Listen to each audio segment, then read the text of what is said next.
Thank you for joining us, Chancellor Banks. And as you implied before, we are indeed living in interesting times.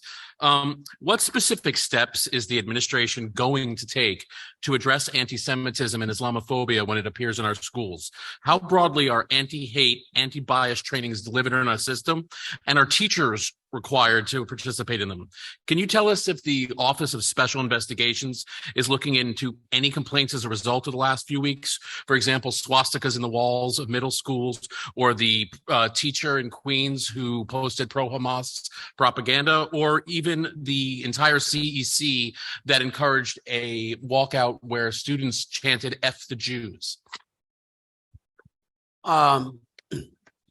So very, very challenging times, very sensitive times. And we have seen some of our folks demonstrate a level of behavior that is completely unacceptable, So there are multiple things in the question. So let's start with the first one, which is around what have we done with respect to resources, curriculum, how we've shown up. Deputy Chancellor Quintana, you want to just talk a little bit about what our immediate response has been? I'm not sure if Danielle, you wanted to touch on anything we're doing with our school leaders as well around this work, and then Dan as well. But yes. Yes, thank you. We actually have a range of resources that are readily available for educators. We have a current event site on which we post anytime that we have major current events, we post resources that we recommend. And so some of those resources are, for example, how to use online resources as a teacher, how to have conversations about conflict. And so those resources include, most recently, resources for the Israel-Hamas conflict. More importantly than that, though, we've actually had trainings and professional learnings for our educators. So we actually have a guide that is called the Us versus Hate Guide. And it includes a range of different types of hate, including anti-Semitism, very specifically working with Teaching Tolerance, with Facing History, with the Anti-Defamation League. There are a range of different topics in there that include everything, including what you just talked about, swastika symbols, youth and anti-Semitism.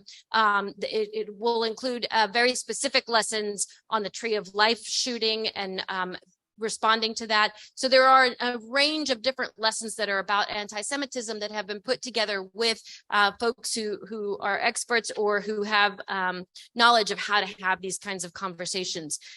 We've also had professional learnings with ICS, who is an organization that supports us on different types of lessons on anti-Semitism, and actually have another one coming up on January 4th. So if you want to send your teachers, principals, please, by all means, please do. We invite both the district points and teachers to all of these kinds of trainings. And we continue to offer and have been offering teaching hard history as professional learning for our educators. So same thing for our district points and for our teachers. Teaching hard history gets offered pretty frequently, and was offered in October and will be offered again very soon. And so there are a range of different ways that we're making sure that we put resources in the hands of our educators. Most importantly, though, is a lot of the work that actually some of my colleagues do around helping schools to build real caring communities where you've learned to have circles, where you build community and have tough conversations, or you may have other restorative practices that are in place, where you may have committees that can meet. And so some of the work that we do collectively that supports schools in doing some of that. But we also have, not in times of challenge like this one, there's a Jewish American Heritage Resource Guide, so that we're thinking about Jewish American heritage outside of just May.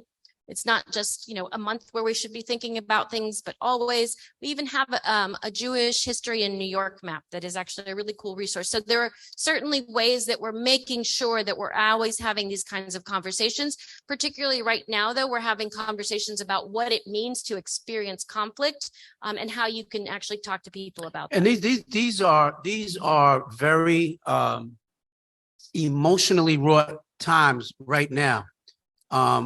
Where, I've just been terribly disappointed to hear some of the rhetoric that has come from certain individuals.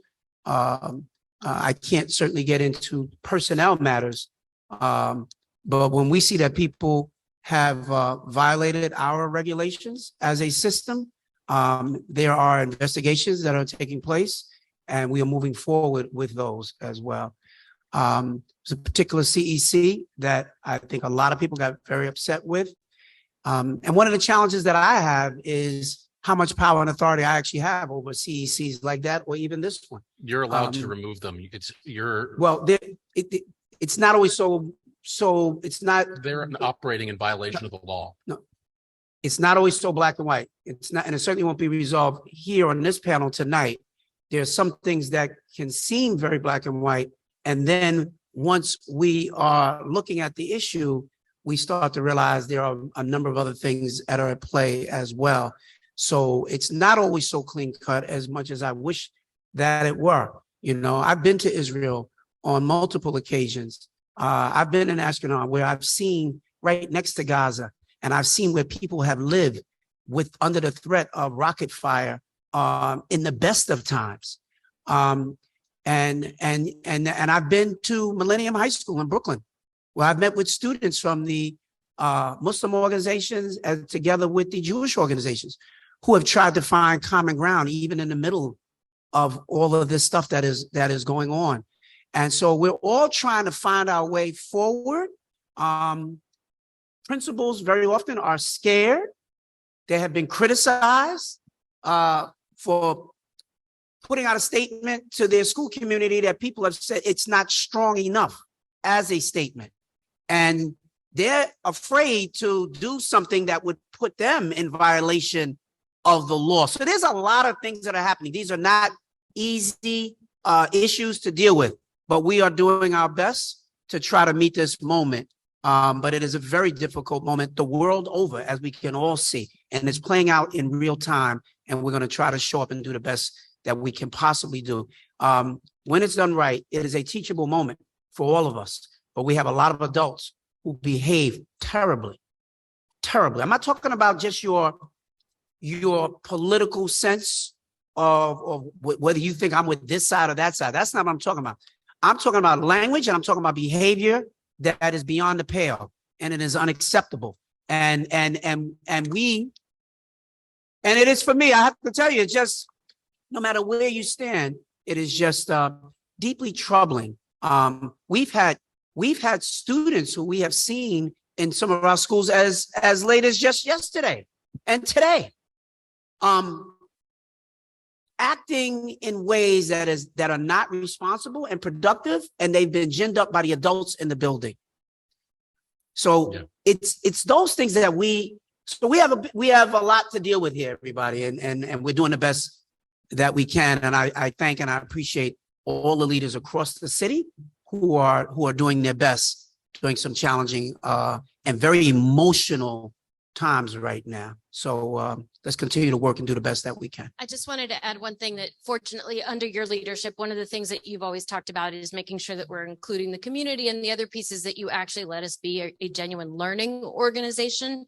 And so part of, I think, what's really important is that we continue to receive feedback, and we continue to meet with different groups of people to hear about what we may need to do differently, what we may need to consider, and have been able to make some adjustments accordingly. And so I think that's really important, is that we'll continue to be learners in that way. Yep. Thank you. Yeah, I just want to say another thank you to my generals, my principals on this. I as early as October 8th, it was a weekend. One of our principals called me and said, this is going to be an issue. I want to figure out how to deal with it.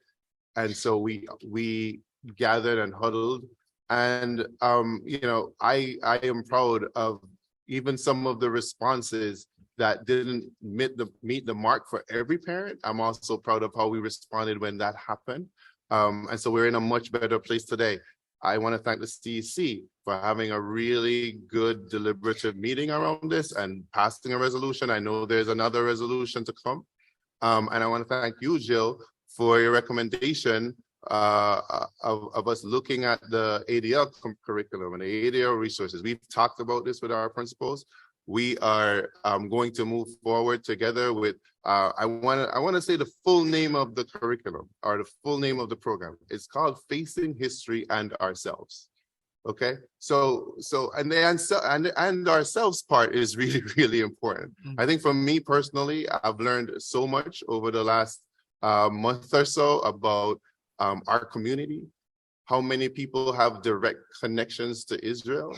And I've been more than willing to listen and learn through this process, which is what we have to help our students to do, and which is what we have to model that. And I think we try and uphold, and our principals are doing just that, even when it's tough. So I just want to thank you guys for always. And the last thing I'll say on it as well, and this is where the role of chancellor really becomes a big deal, where you have other folks who are Palestinian or Muslim and feel as though they're not being heard or respected in this moment as well. I'm hearing all of it. I'm meeting with lots of groups, and I'm trying to find the best way forward for the system at large. So it's not easy, but again, we're going to do the best that we can. Thank you. I know we're running late. I'm getting texts to wind up, but we have